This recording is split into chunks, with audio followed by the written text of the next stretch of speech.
All right. Well, hey everybody. Today I'm going to start a new unit on fluid mechanics, which is a very special topic to me. A lot of what I do in my research has to do with simulating different kind of fluids and plasmas and simulating them on different time scales and with different assumptions and trying to understand the ways that lasers interact with fluids. And so fluid mechanics is one of my favorite topics. So I wish I could just only teach this. That would be a lot of fun for me. So the first thing we should talk about with fluids is this idea of density, and we may have talked about this earlier in the class, we may not. But density it's not mass, it's not volume, it's how much mass is there relative to how much volume you have. So the mass per unit volume. So low density things are air, or styrofoam, or pillows. Like, these things are lightweight for their size. A pillow is not very large, but it's also not very heavy either. Fool's gold, but you're wondering why I have fool's gold there. Well, what is the difference between fool's gold and regular gold? Well, it's the density. Regular gold is very, very dense. It's one of the densest materials that we know about. And so fool's gold is very shiny, but it does not have the density of gold, and so that's why they call it fool's gold, is because it looks like gold, but it's not. High density things, anything solid, so any kind of table, chair, any kind of metal, aluminum, copper. I would also say anything liquid as well, so water I think is pretty high density. Anything made of lead is very high density. So I often see, I don't know how excited I am about this, but I often see people using lead bricks as door stops. And that is, on some level, a smart thing to do, because that brick is not very big, but it's very, very heavy because of its density. So its mass is large. If its mass is large, that means its weight is large. If its weight is large, that means that the static friction is very large. And so it's a perfect thing to hold up a doorstop. The only reason I'm not excited about using lead for doorstops is that technically lead is toxic. We all saw what happened in Flint a couple of years ago.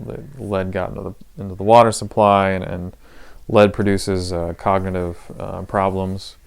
So, for example, like the Roman Empire, part of the fall of the Roman Empire is they got lead in their power supply, people went crazy. Lead in their water supply, people went crazy. So anyway, lead and gold are very dense. So my wedding ring is silver. Silver is pretty dense, so it's not the most lightweight metal in the world. I mentioned depleted uranium rounds, and this is a good example of high density because it's in a similar part of it's one of these very, very massive atoms, and people use this for like cannon shells and things like that. Not because it's radioactive, although it is mildly radioactive. That's not the point. The point is that if you have a cannon and you're going to shoot something out at a particular speed, well then the most amount of mass that you're going to be able to get, like, you're kind of constrained to how much volume you have to work with there, right? Because you got the barrel there. The bullet can only be so long. There's the cannon shell. And so to get the most amount of mass inside of that shell, you want something that's very, very high density, and that's exactly what uranium is good for.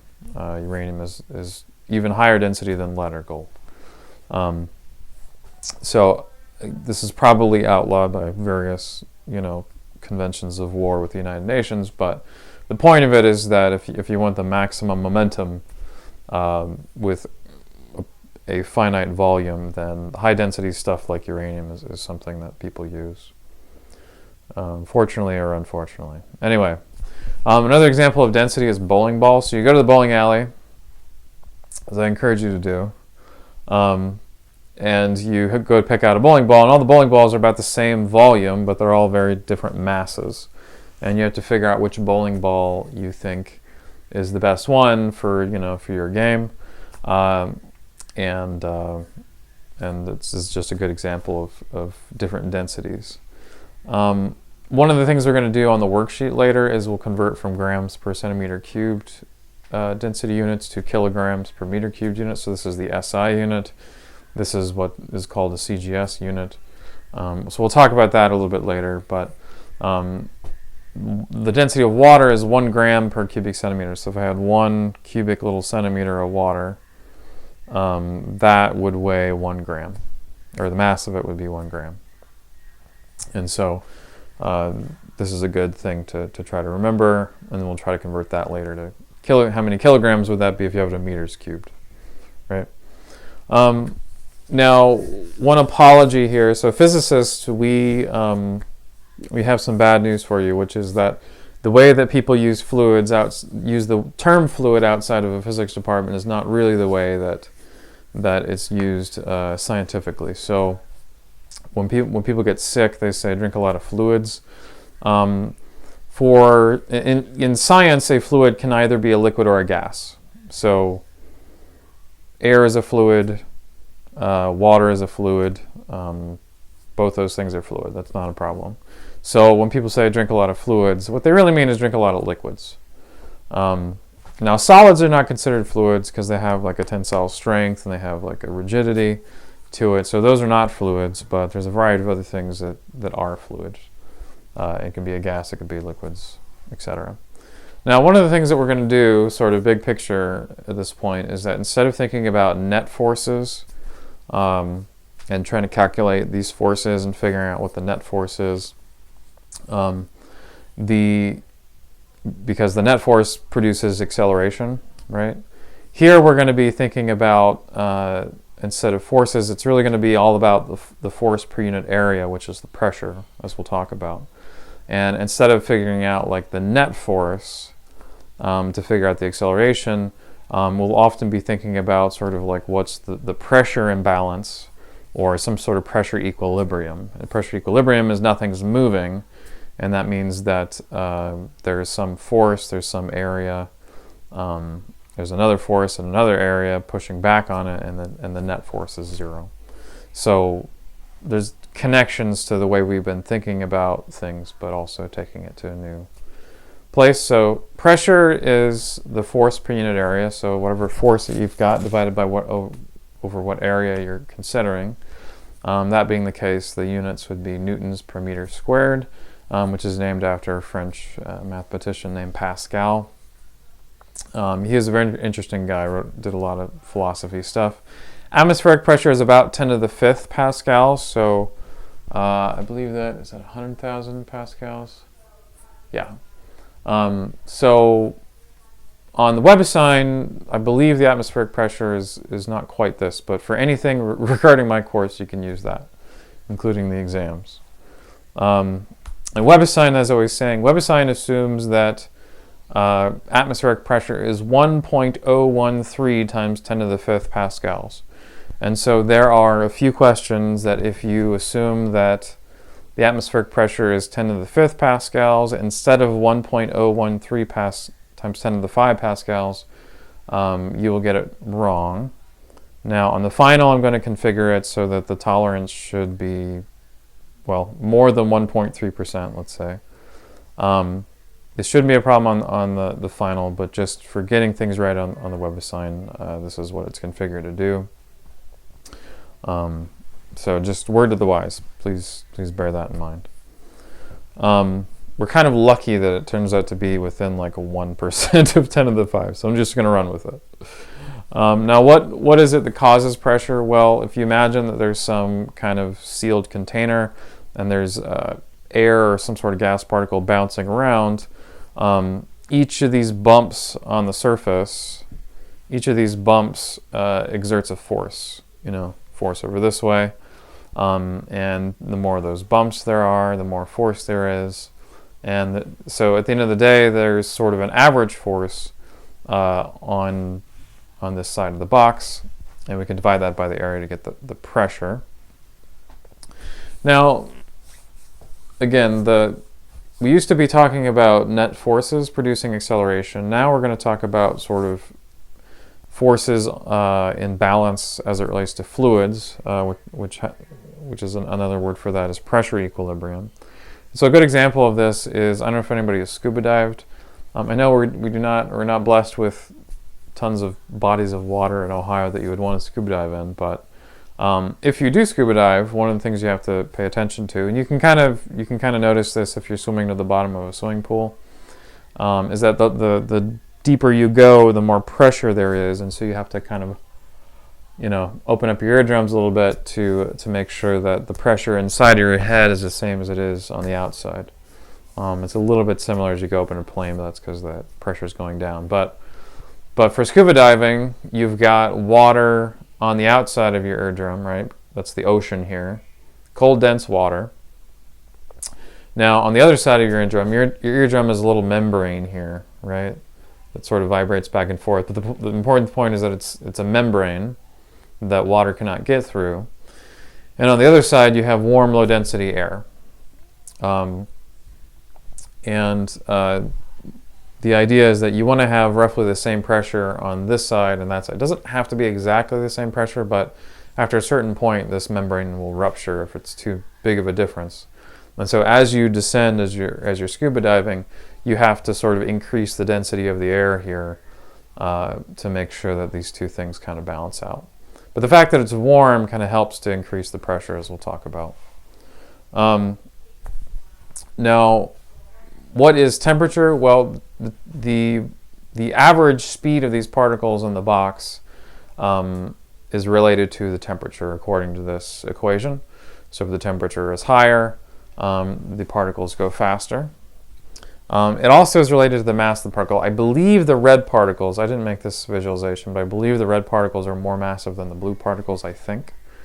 And so the red particles should be going slightly slower than the blue particles. And so again, it depends on temperature and it depends on the mass there. Now what's interesting is I can create what's called an engineering formula out of this. And another interesting thing is that this is also what determines the speed of sound. So when I clap, that creates an increase in the density of the air, which propagates away from me. And that density can only propagate at the speed that the particles are moving, which is determined by this. And so this is not only the average speed of particles in the box, it's also the speed of basically sound, the speed of sound. And so what I can do is I can take this, I can say, well, I know what this constant is. It's Boltzmann's constant. We'll talk about that in a minute. I know what this mass is if I know what's in this gas. And so I can kind of make a simplified formula for this that's just related to the square root of the temperature. And so if I have the temperature in Kelvin units, you'll find that the square root of 300 Kelvin, which is room temperature, square root of 300 times 20 gives you pretty close to 343 meters per second. So I don't know if you guys have heard of this, the speed of sound at standard temperature and pressure, which is, by the way, is 25 degrees centigrade, and close to 10 to the 5th pascals, the speed of sound is 343 meters per second. So in 1 second, sound can go almost 3.5 football fields. So this is what I would call an engineering formula for the speed of sound. Now what's interesting is that it does depend on the temperature. So a fun thing that I've always thought about doing when I've never done would be at the beginning of the semester, either when it's warm because it's August or it's cold because it's January. At the beginning of the semester, do an experiment where you clap and measure the echo from some building that is at a known distance away.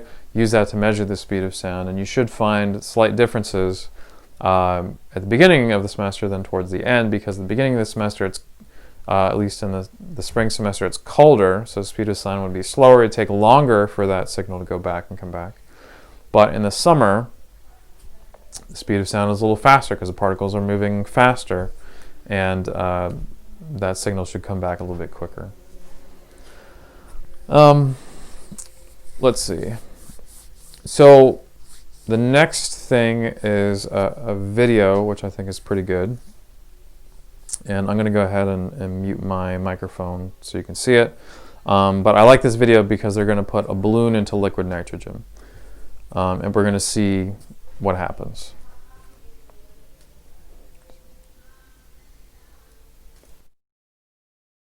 Frostbite Theater presents Cold Cuts, no baloney. Just science.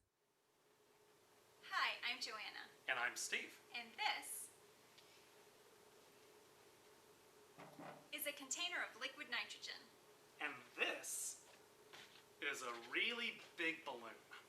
Let's see what happens when we place the balloon in the liquid nitrogen. Okay. Whoa, wait. Isn't the balloon gonna pop? We'll see. Oh, man.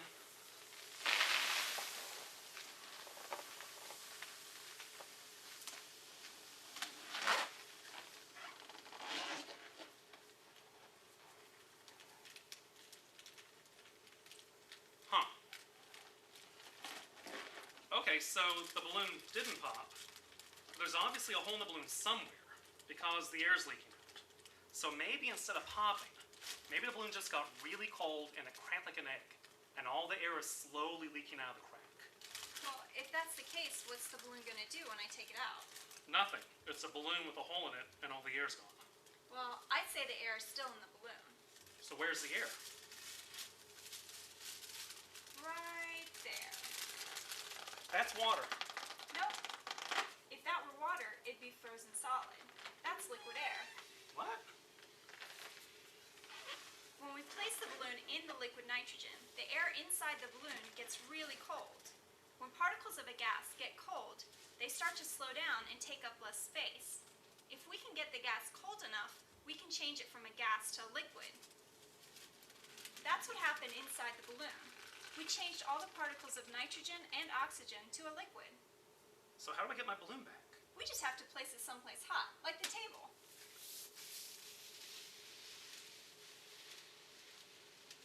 Oh, so I get it. Now the reverse is happening. The heat from the table is making the liquid air inside boil. When a liquid boils and changes to a gas, the particles move faster. When the particles move faster, they take up more space, and the balloon gets big. Exactly. Thanks for watching. I hope you'll join us again soon for another experiment. Try that again. Not that side.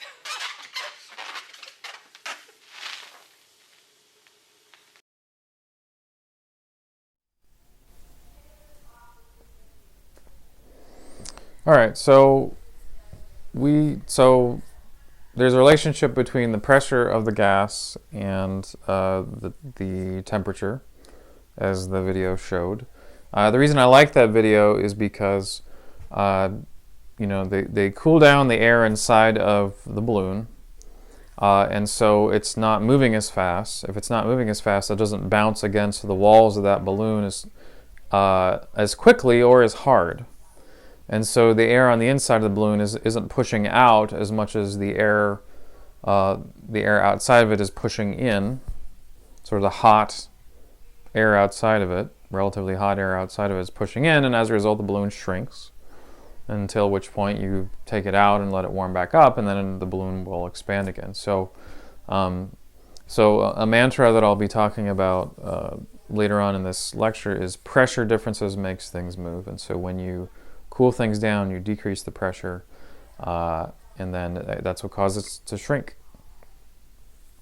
So what we're going to do is we are going to, I don't want to fully derive the how the temperature relates to temperature and density and things like that, but I want to qualitatively derive it, and I'm going to use this symbol, which is a very fancy symbol that means proportional to. It's not infinity, it's sort of cut off there. And so, for example, if you are driving at a constant velocity on the highway trying to get to some destination, your distance is proportional to the time, right? Because the more time that goes on, the further your distance is. So in reality, this is d equals vt, but nevertheless, it is true that as time goes on, your distance gets bigger. Same thing with the velocity here. So the velocity is proportional to the temperature. So if the temperature increases, let's say if the temperature goes up by a factor of 4, well then the velocity goes up by a factor of 2. We don't have the exact equation, there's a bunch of constants involved, but we know that this relationship is true. So we're going to take advantage of this symbol because it's very helpful. for what follows. So my thesis here is that the pressure inside of this box, or you could say the pressure of the particles on the sides of this container, is going to be how many bounces there are, say, per second, and how hard each bounce is. And I'm going to use this to try to figure out an equation, a rough equation or proportionality of how does the density relate to the pressure, how does the temperature relate to the pressure. So how hard they bounce has to be proportional to the velocity, because each one of these particles has a momentum, as we talked about in Physics 1250. And if they're going to bounce off, the wall and go the other way, well, that is going to involve applying a force to this thing. So the more velocity these particles have, the harder they're going to bounce, right? So the larger the force it's going to take to get it to,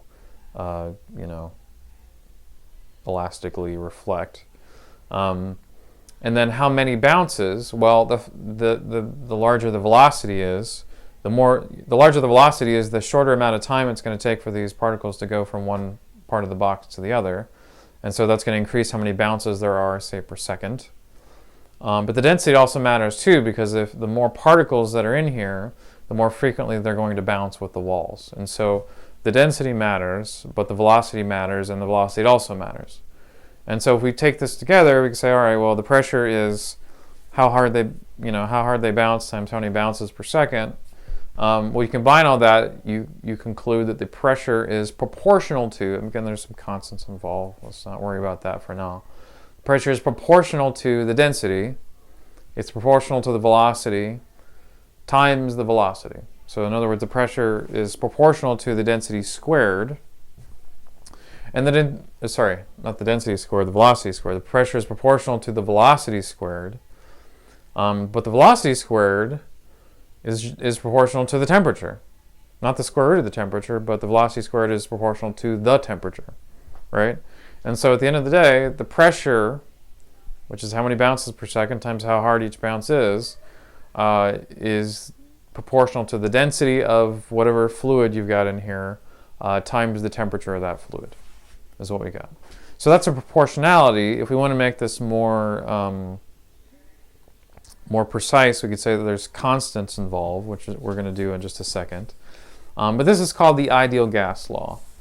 And the thing I like about the ideal gas law is that it's actually remarkably accurate. It actually works rather well to figure out, say, the pressure of gas inside of this room, or inside of, for a variety of chemistry situations. Sometimes we sort of tell you things knowing in the back of our mind is like, it's not really true, but ideal gas law is remarkably accurate. What I'm going to do in the next slide, I'm going to show you the different ways the ideal gas law is written down. So there's sort of physicists have two different ways they like to write down the ideal gas law, and then chemists have their own version of the ideal gas law. But they're all equivalent, and I'm going to explain all three of those equations. So this is one of the physicists' versions. So I would say this is like a physicist's version of the ideal gas law. There's the mass per unit volume there's the temperature, there's the mass of each particle, and then there's the pressure. And in the physicist way of doing it, we would say, all right, we're using SI units, so the pressure here is in pascals, the mass density is in kilograms per meter cubed, temperature in Kelvin, and again, because it's SI, we're going to use the mass per particle in kilograms, not grams, but kilograms. And then there's Boltzmann's constant. Do I have the number for that? There we go. So the Boltzmann's constant is this, and this is a perfectly adequate working version of ideal gas law. Now, a variant of this law, this is the first version of the ideal gas law that I'm showing you. The second version of the ideal gas law I'm going to show you relies on sort of not the mass per unit volume, but the number of particles per unit volume. And so imagine that we have some container that has some mass, total mass inside of that container. The total mass is going to be the number of particles in that container times the mass of each particle. Right? So let's say it's all the same kind of particle inside of there. So the total mass is equal to the number of particles times the mass for each particle. Not the craziest thing I've said all day. And then we also know that the total mass is equal to the mass per unit volume times the volume, right? Because the more mass per unit volume, the more mass there is, and the more volume, the more mass there is. And so these two things multiply together to add up to the total mass, right? And so that means that this is true, that the number of particles times the mass per particle equals the mass per unit volume times the volume. And so we can kind of rearrange this, divide both sides by m, divide both sides by the volume, and get this, which is that the mass per unit volume of the fluid divided by the mass per particle of the particles that make up the fluid is equal to the total number of particles divided by the total volume of that fluid. Or in other words, the number of particles per unit volume of the fluid. And so what we can do is we can rewrite our ideal gas law instead of like this this symbol is called a rho, and it's a Greek symbol called rho. It's not p. Tempting to call p. Looks like a p, but it is a rho. And so we can replace this by n over v. Now typically when we're using SI units, we're doing kilograms per meter cubed here. Got to do mass per particle here, and that gives us the number of particles per unit meter, the number of particles per cubic meter on that side. So we can rewrite it this way, right? So instead of having rho over m, we can have n over v, and this is another kind of physicsy way of writing the ideal gas law. I would say the first way with the rho is more like the version astronomers often use, because they're always very concerned with how much mass do we have, because the mass gravitates, and that is important. This is another kind of physicist version, and so often this is abbreviated to maybe like a little n there. This is kind of a physicist version of the ideal gas law. And there's a clever thing we can do, which is multiply both sides by the volume. And now we have PV equals NKBT. Again, this is sort of kind of a physics way of thinking of the ideal gas law. The pressure times the volume of the container equals the total number of particles times Boltzmann constant times the temperature. So again, this is another way. I'm still saying this is the second way to write it. But it's getting closer to the third way of writing this equation, which is sort of the chemist's way. And in the chemist's way of writing this equation, to get to that version, we're going to do something a little bit clever, which is that you can multiply any equation by something over the same thing, and it doesn't change the equation, right? Because something divided by that same thing is just 1. And so we can do that for anything. In this case, it makes the most sense to multiply by Avogadro's number, 6 times 10 to the 23 or whatever it is, and then divide by Avogadro's number. And we still have fundamentally the same equation, but the labels kind of have changed a little bit as a result. So this is the total number of particles divided by Avogadro's number. Does that sound familiar to anyone? Well, that's just moles, right? So this is the number of moles. So maybe you have 2 moles or 3 moles, or how many moles you have, 0.1 moles. This is the mole, so this is going to be our little n.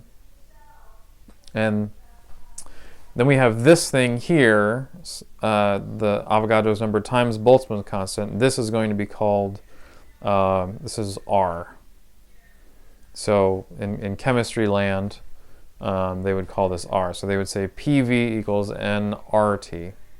But you and I, we physicists know that that's just Avogadro's number times Boltzmann's constant. There we go. So this is what you get.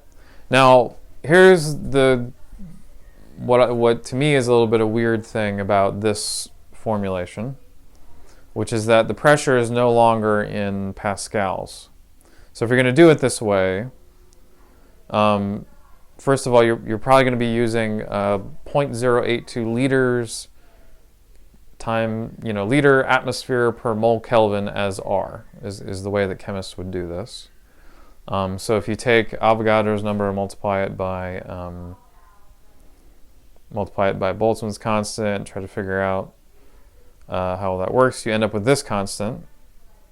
And so because this has the units of liters, atmospheres, things like that, that means that our pressure, instead of being in terms of pascals, is now in terms of atmospheres.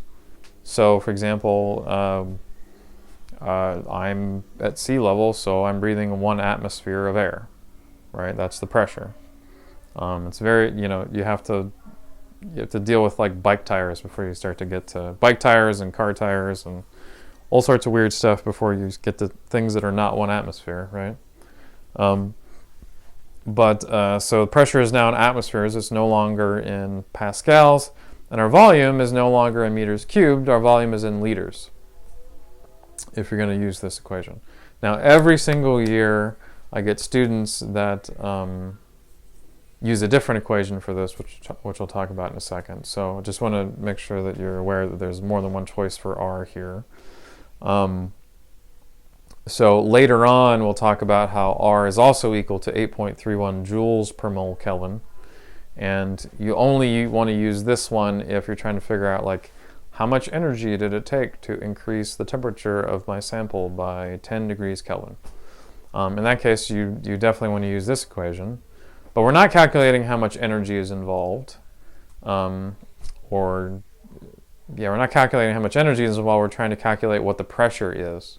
So if you're trying to figure out what the pressure is, you want to use this equation. If you're trying to figure out how much energy is involved, you want to use this equation.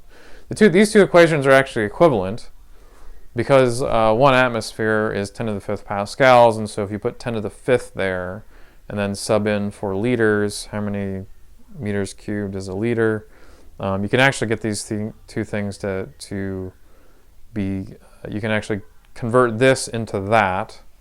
And why do you have a 0.082 instead of a 0.083?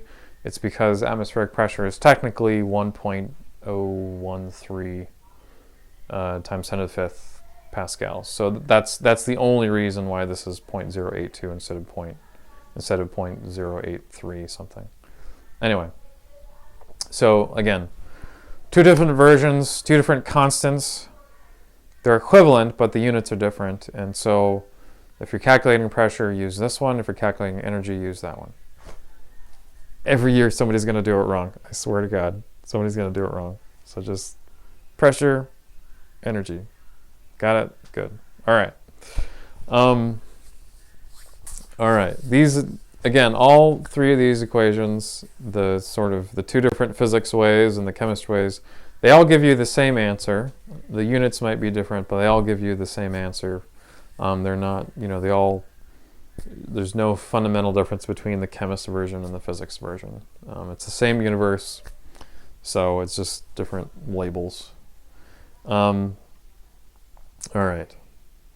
So, as I said, the ideal gas law is surprisingly accurate. It's only when you get like halfway into the sun in which the ideal gas law starts to break down. It will break down if the pressure and the density is high enough for some complicated reasons, but for very low density things it works fantastic. For air, it's great. So for a wide variety of situations, it works very, very, very well, which is really cool. Now, I've mostly been talking about pressure in terms of like we've got a box, we've got particles in a box, and they're exerting some force on the box. It's also worth thinking about it in sort of the opposite sense, which is that you have some fluid, there's a pressure in this fluid, and you have some object in the fluid, and there's pressure on that object. So it's not all about just like the container, it's like the things inside of this fluid are also going to experience pressure. And so one interesting way to measure this would be if you had some spring with a known spring constant, and you had particles that were sort of bouncing off of this surface, depending on how much of this thing is compressed, that could tell you what the pressure would be. That's one way to potentially do it. But the pressure is everywhere. It also, like, its pressure is in this room. Like it's something to consider.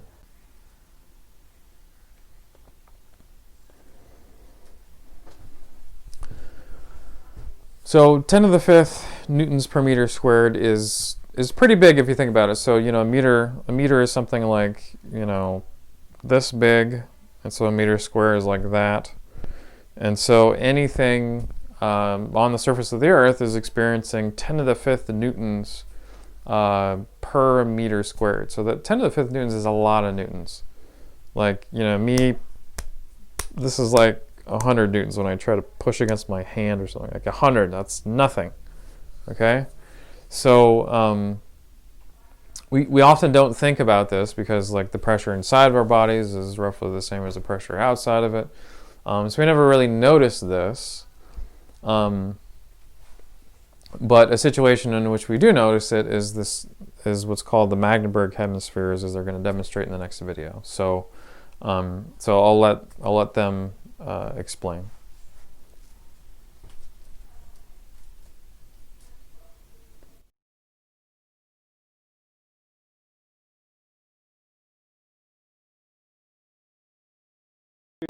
Hemispheres apart. Now, they're made of metal, very solid, okay? And at the moment, we've got air inside here when I put them together, and air outside. But I'm going to take the air away from inside using the vacuum pump. So here we are, attaching the pump, taking the air out of here. So now there's no air inside, but there's still air pushing around, pushing these two together. Okay? So let's switch the pump off. Okay, and if you two would like to come one each side, one there, one this side, and see if you can pull those apart, please. Go on, try hard, really hard. Okay, I think that's fairly convincing. Yeah, thank you very much. Well done.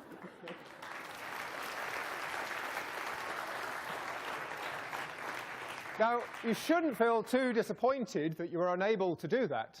Here we have a team of 16 horses that were unable to pull these apart. Remember, this is the air that's pushing them together. You really can't remove them until I just let the air back in. And they come apart easily.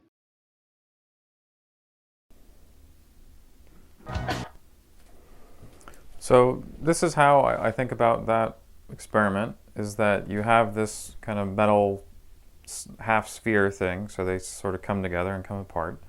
And because atmospheric pressure is such high pressure, and because when you suck the air out of this thing, it's low pressure inside of here, maybe not zero pressure, but it's pretty low pressure, you have this pressure imbalance, and so it becomes to the point where this piece of metal would actually implode if it wasn't for the tensile strength of that metal. And in the next slide, I'll show you what happens if the metal is not strong enough to hold itself up.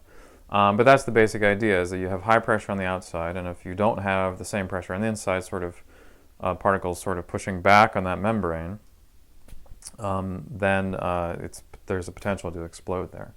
Now, this little sphere is probably not 1 meter squared of area, but there's 10 to the 5th newtons per meter squared pushing down on it. So even though the area is probably much less than a meter squared, that's still thousands of newtons that are sort of pushing in with nothing on the inside pushing out. And that's ultimately what keeps those things sort of stuck together, until which point you let the air back in.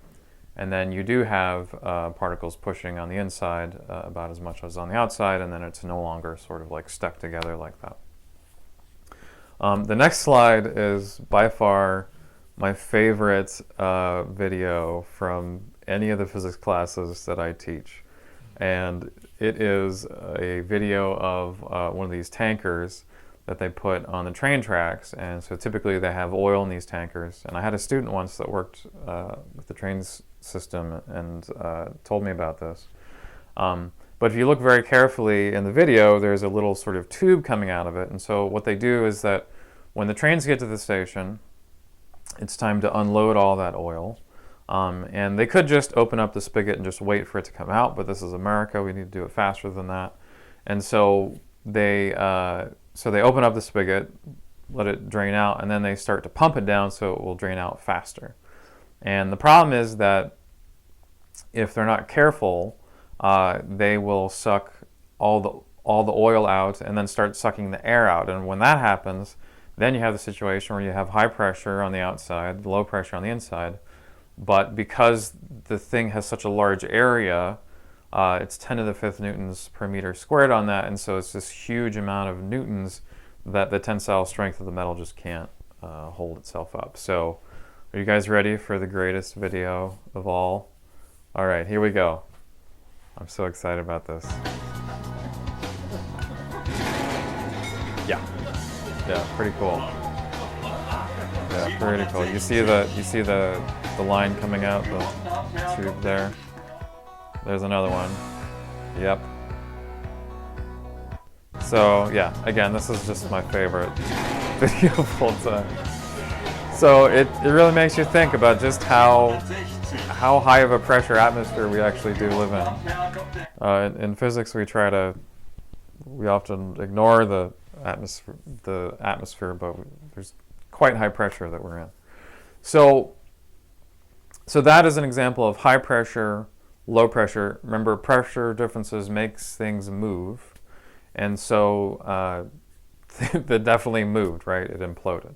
The opposite can happen in a bomb. And so in a bomb, let's say you have a chemical bomb, and so you ignite that chemical bomb, the density, at least immediately, is not going to change by much because it takes time for things to expand. So initially, you have that chemical reaction. The density is about the same, but the temperature goes way up, which according to ideal gas law, that means the pressure goes way up. And so you have high pressure inside of the bomb. And, it's still in atmospheric pressure, which is overall pretty high pressure, but compared to the high pressure in the bomb, it's not as much. And so what happens is pressure differences makes things move, and so the bomb expands. The high pressure thing expands into the low pressure thing. And so that's how bombs work.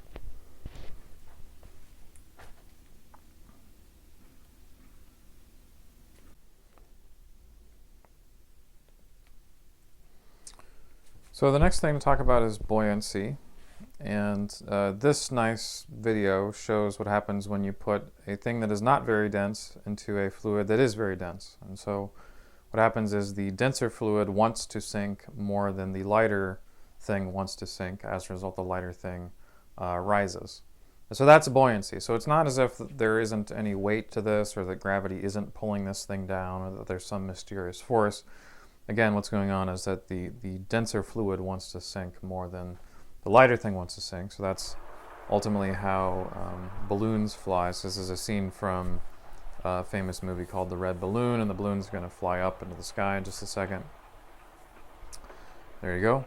So we're going to think about that over the next few slides. We're going to kind of break it down mathematically. And just because I think it makes sense, let's think about this as like a cube. So instead of a sphere, we're going to think of it as a cube, which will make sense perhaps in a moment. But there is some weight to the balloon, and so there's some mass of the balloon times gravity, 9.8, and that weight is pulling down. And but there's also a force on the top of the balloon, so that's whatever the ambient pressure is. That pressure times the area is a force, right? And so that's the total force pushing down at the top of this balloon. But the pressure is lower as you get closer to the ground, and so the pressure, that's true in general. It's also true sort of for the bottom part of the balloon as opposed to the top part of the balloon. So the pressure is slightly higher in the bottom part of the balloon by a factor rho GH. And so that pressure times the area is a force that's up. And so in a second, we will add up all the forces in the y direction and see how that relates to the acceleration. Before we do, I have to talk about this capital M thing here. That's the mass of the balloon. And just for simplicity, let's ignore that there's like some sort of rubber that's holding together the balloon. Let's just say that most of the mass is in the gas that is inside the balloon. And so probably that's helium or something like that. And so that's going to be the mass per unit density, the mass per unit volume, the density, times the volume of the balloon.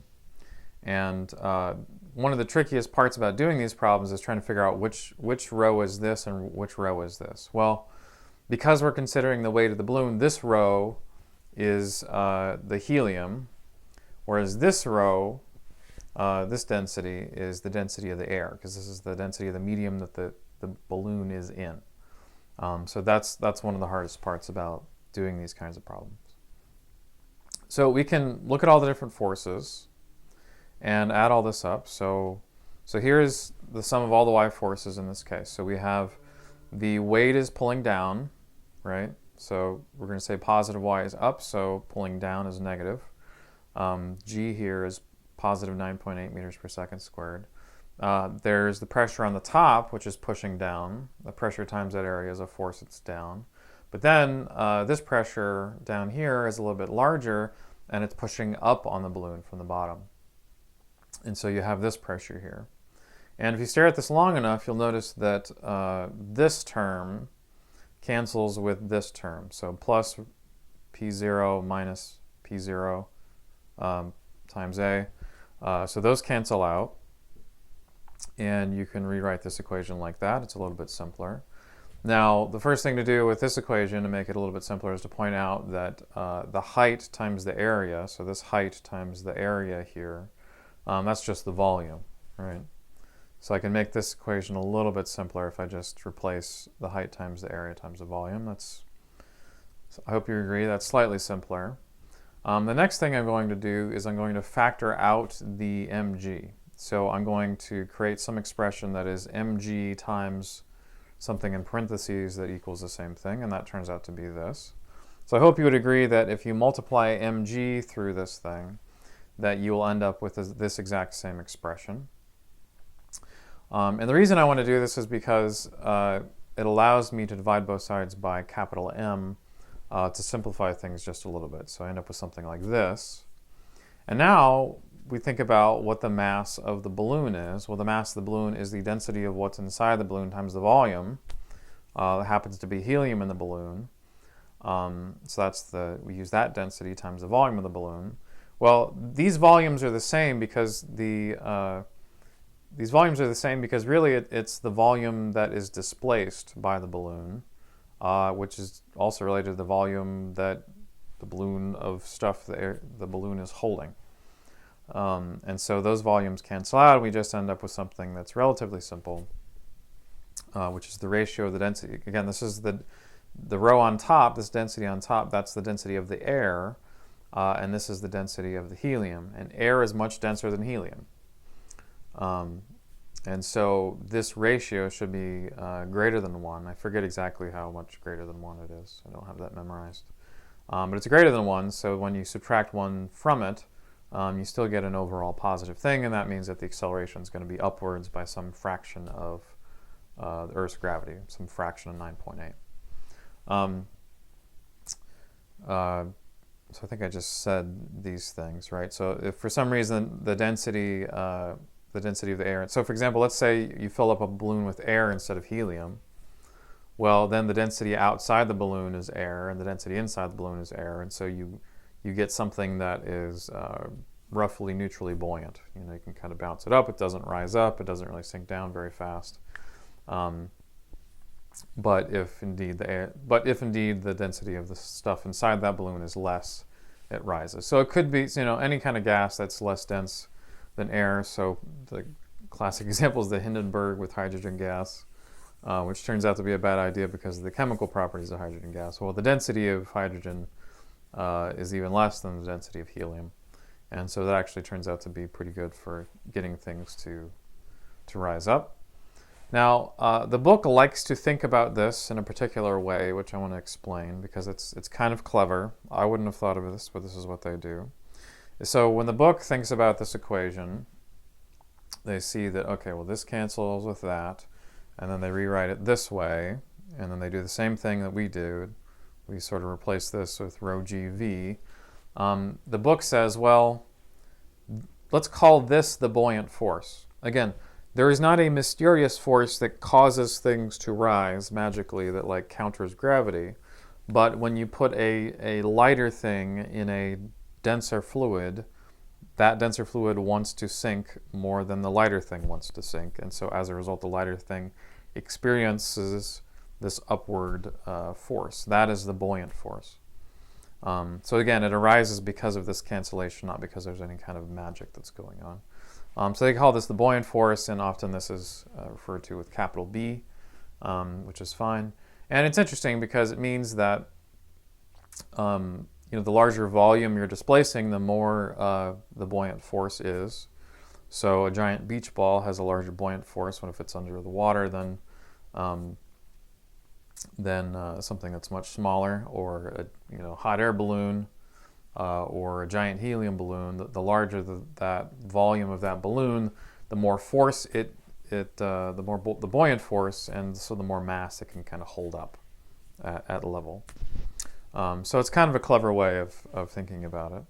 The key thing, though, is that this density, this rho GV, ultimately came from here, which means that this is the density of the ambient medium.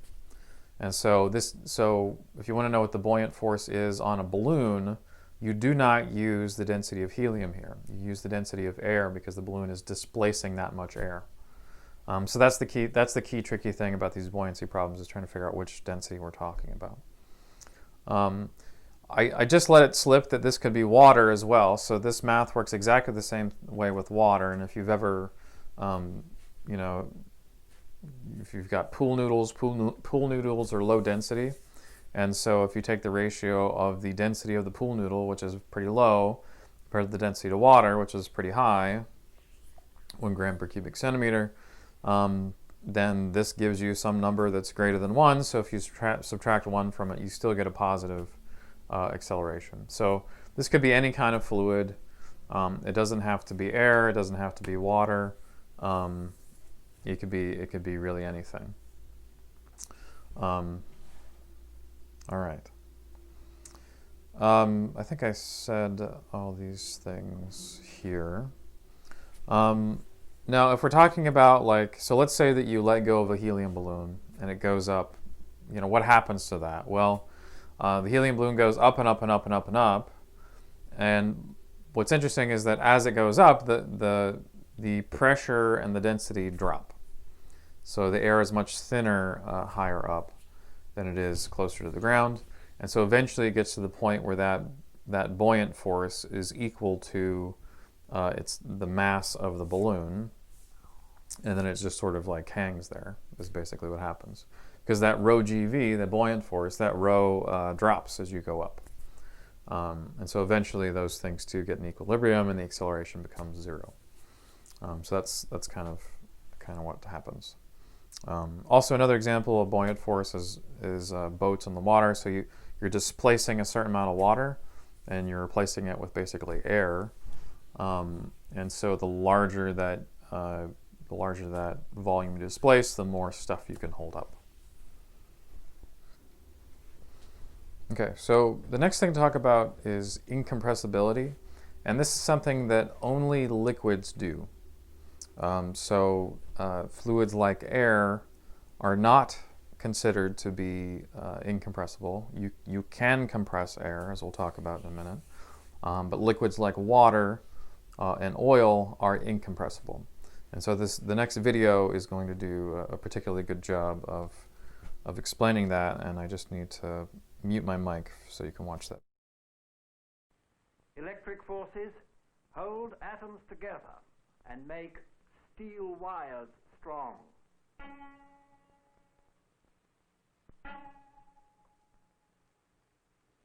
They also hold atoms apart and make, for example, water difficult to compress.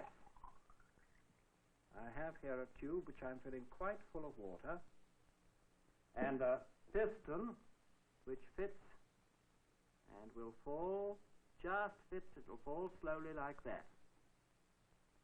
It just fits. Now put this down on a squashy rubber sponge, let go, and give it a sharp crack with a mallet. Water is practically incompressible.